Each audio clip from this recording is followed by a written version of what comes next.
Hey family, welcome back to my channel and thank you so much for clicking to watch this video.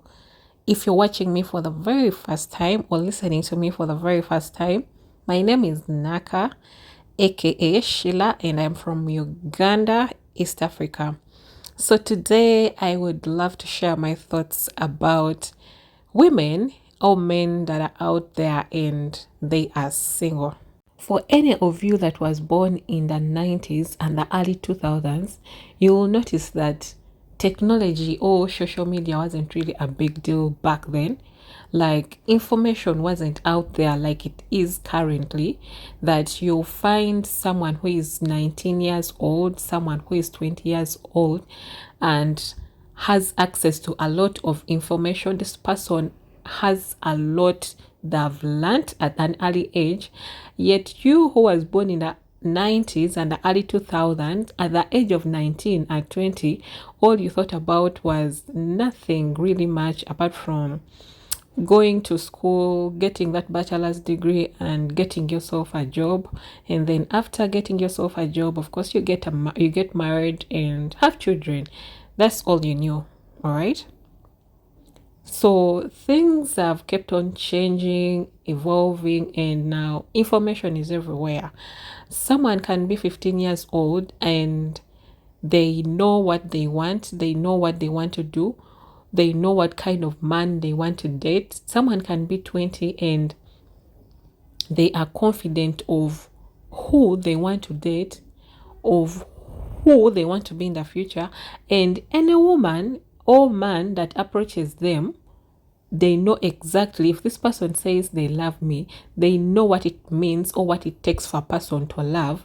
And back then, back in the day, if someone told you you're beautiful and I love you, you would think that's serious. The person really loves you, and then you think, wow, finally I'm in love. Oh, this is going to end into marriage. Hey, yet at the end of the day, that was just something that you guys were going to, let me call it, just living the moment, and it's not going anywhere. And then one of you is going to get heartbroken and cry and say, okay, probably men are dogs or women are cats, I don't know. But if I've come to realize that sometimes just because we do not let ourselves have enough information, or we do not let ourselves understand certain things in life at a young age, you find yourself making quite a number of mistakes along the journey. Remember, at that point, you're vulnerable. At that point, you're so naive. At that point, you don't even know what exactly it is you're in, but you're there. So every time you make a mistake, you learn from it, you become a better person, you get to grow your mind, you get to grow yourself and understand, okay, this is not right, this is right, this is what I want, this is not what I want. And you keep learning each and every day.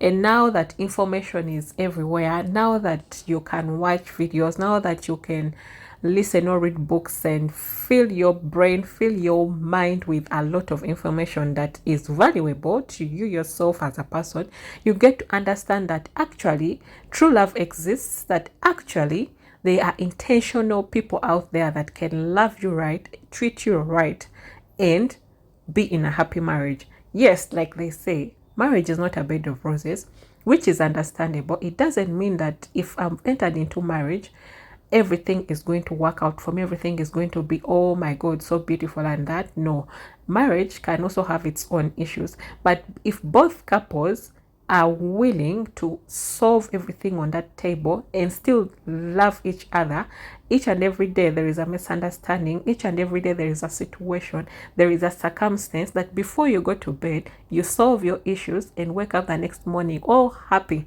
and ready to conquer the next day, knowing that you have someone you love and knowing that you just didn't enter that marriage because you were lonely, tired, community pressure or society pressure, or you entering that marriage because you feel like you want to find joy in it, but that's not the case.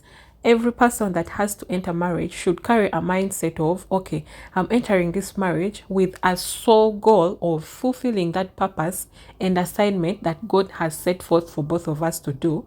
That one has to be your number one goal, only your number one priority or your primary goal, this joy that you talk about can come in as only secondary. But the joy that you get in your marriage also has to come from the Lord. That has to be so primary, and then that other joy that you can get from it is secondary.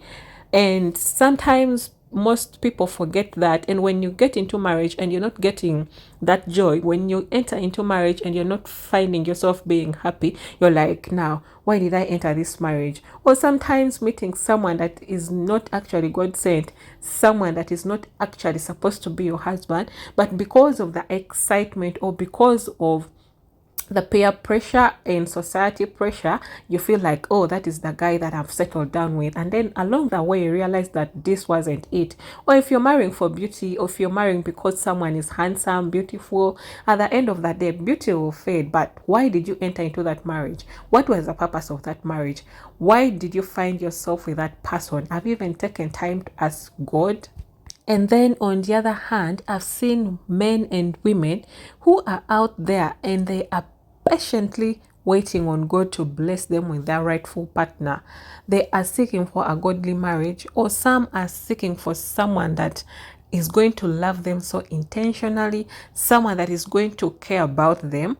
This, I mean, still men and women.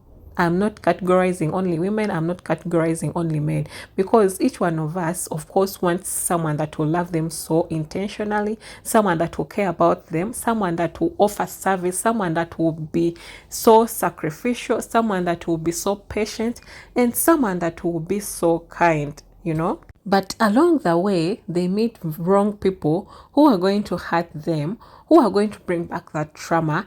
And then they keep asking God, but God, why? I have been so patient. I've been waiting on you. Why am I meeting the wrong people?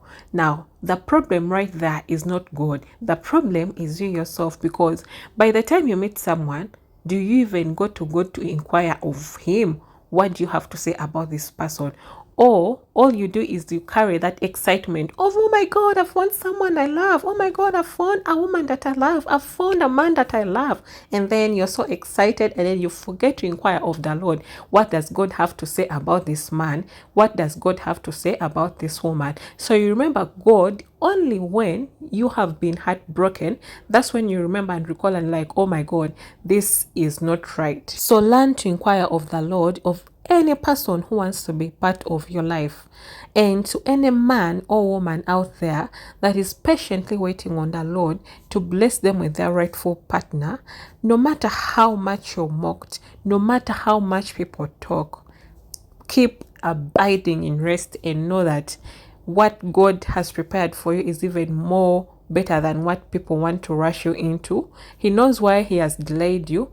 And trust me, he's a redeemer. He can redeem all the time that was eaten by the cankerworm and caterpillar. He can redeem it for you. So be patient and wait on him. There is a reason why you didn't get married 10 years ago. Probably you're going to be a single mother. Probably you're going to be a single father. Probably you're going to fall sick or have something going on. And that's why you didn't get married 10 years ago.